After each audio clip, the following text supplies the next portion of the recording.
resource centre. It's going to cost you maybe, for argument's sake, €200,000, and you're getting a grant for 150,000, and you need to bridge that grant. And you're thinking, like, this is going to be a benefit to every family in the community. And I say, okay, so what does every family? What's the common denominator of every family? Can you think of Super Value or Lidl, or Energy, or Air, whoever it is, and say, okay, we have purchasing power now. Let's go to that kind of common denominator and say, we need 50 grand to recycle this grant through a staged payment process. We don't need 150, but we need 50.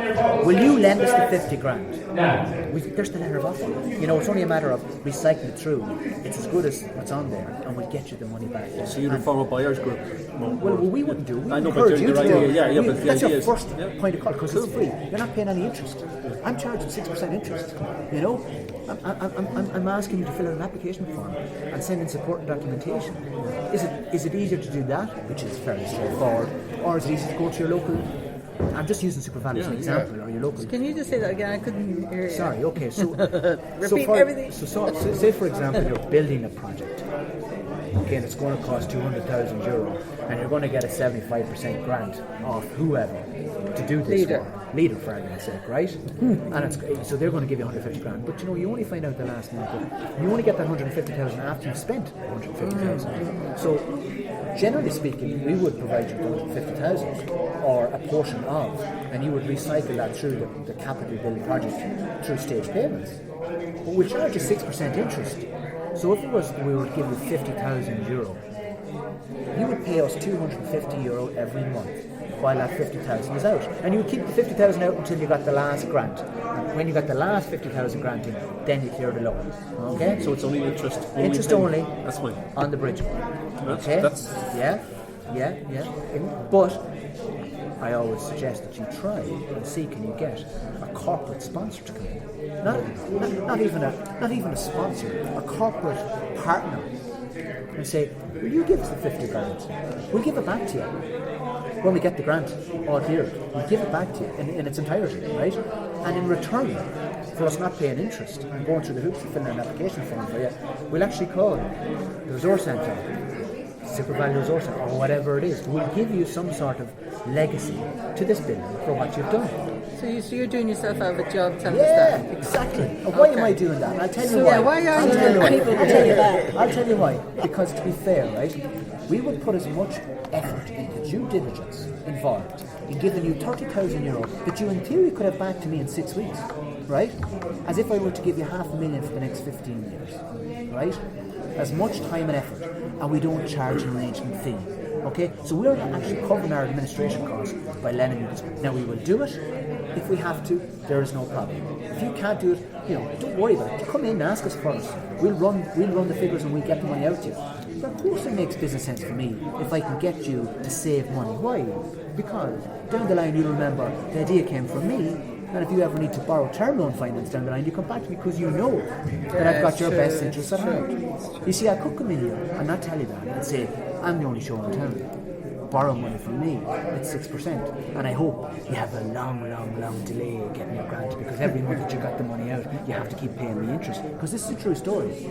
About 3 years ago, I loaned €150,000 to a group in Meath and I gave them the cheque the day I gave them. I said, guys, you've got that for 12 months if you need it. Now, it was costing them €750 a month interest only. But can you imagine in your group paying €750 interest only, and you're waiting for this grant to come from Leader, right?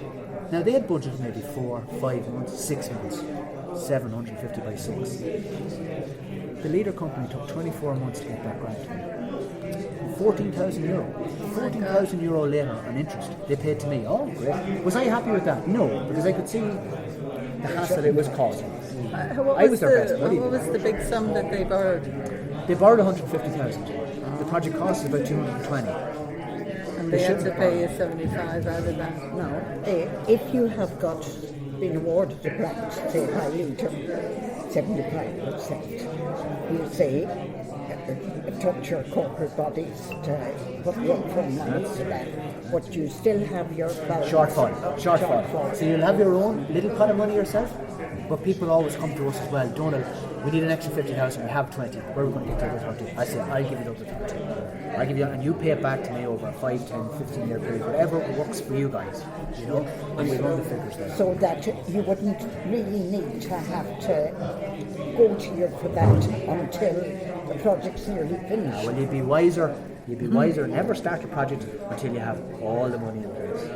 Yeah. But you wouldn't draw the money off me, not until you're ready to go. Not until you need it. Yes, At that stage, exactly. you might have built up your personal You could, capital. that's right. And you might need to draw it all. Mightn't even need to draw it. Happens. And you would accommodate at that level. So you would give the commitment to meet the balance. So what we'll say on our letter of offer is, guys, here's the letter of offer dated today.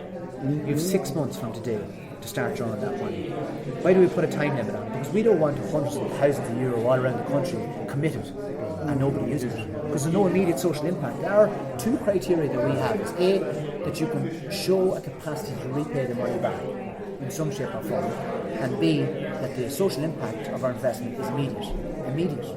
Okay, straight away, it's making an immediate change. When would it not be an immediate change? If you guys come to me and say, Donald, there's a field after coming up for sale beside the community centre. Land never comes up for sale. It's only over 150 years the property comes up for sale. We have to buy this land. I'd say to Jim, what are you going to use the land for? We don't know, but we need to buy it. And you know, at least if we have it under ownership in the next sports capital round or leader, at least we'll have the asset under ownership and we'll be able to get the grant.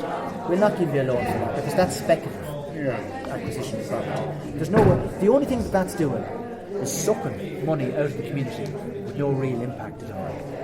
And it's turning the community against you. Maximum term is 15 years. Now we go to 20 for social housing. But 15 years is the max. We don't want you having money out there longer than you need it, okay? Because the longer it's out, A, the more interest you're paying, but B, from an investor perspective, the more the chance of something going wrong, right? The people that start out on a board at the start of 15 years aren't necessarily the people that'll be there at the end of 15 years. There's new relationships need to be developed throughout the whole process, you know? People die off, it's called natural waste, you know? That's the way it works. Selection. You know, exactly. It just happens. And the best of people can be involved in the group at the time for the right reasons, and then this whole bad element can get involved for all the wrong reasons, right? And all of a sudden you're dealing with other people. So that's why you want to keep it And the shortest term? And the shortest term, well, if I give you the money today, and you win the lotto Wednesday night, and you want to pay me back Friday, no penalty. Just, first and foremost, my number one priority, 3 priorities in this ranking order, is for help you get your project across the line, okay? My second priority is to get all my money back in one piece. And my third priority, and it's in that order, is to make money in the process. Because by making money in the process, I sustain my job and the job of the other staff that I've taken on, and we have more money to lend on to groups in the future. Exactly. So, any other questions? You say letter of offer, it must be drawn down in 6 months. So what happens often, sometimes, is 6 months is coming up and past, and for various reasons the group haven't been able to draw the money within the 6 month period. So at that point we say, guys, do you know what? We're willing to offer you a 6 month extension. But to do that, remember we didn't charge an arrangement fee at the start. We did everything for free up until now. Now we need to go back and re-look at your financial situation and check are any significant material changes, arisen. So now we have to do all this work again. So now we're going to charge you for the extension a 1% fee. It's an extension fee. And that 1% of whatever it is that we've offered you. So for example, if it was €50,000 on the offer, it's going to cost you €500 for us to re-look at everything and give you that extra 6 month extension. Okay?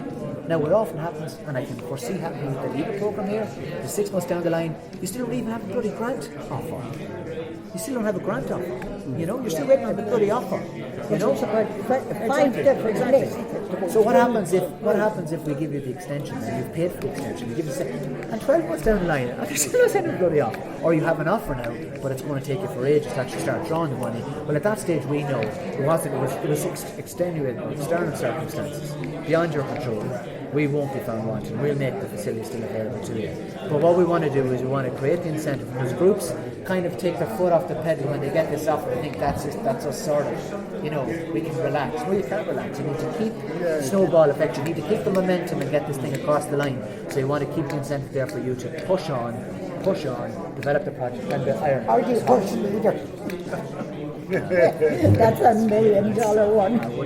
John, two questions for you. I mean, first of all, would they really don't approach you until you actually have an agreement from, for example, that you're going to get funding because you don't waste your time and have the 6 months like and all like as well. Okay. Not always possible. But I understand. The second thing is, you were saying you've done an awful lot of projects up in the north, and the fact that you're actually working with community groups. Do you have to sign any disclosure documents with any of those? Or could we look at some projects that occurred in the north to maybe benchmark against? One of the benefits of dealing with somebody like us is this is the only type of lending that we do. So we'll have lent to maybe 500 different organisations of varying size. So we've invested in wind farms, community-owned wind farms in Northern Ireland, something that we couldn't do down here because of the whole regulation. Yeah, well, it's actually the tariff system. It just doesn't make sense for a community to do it, really.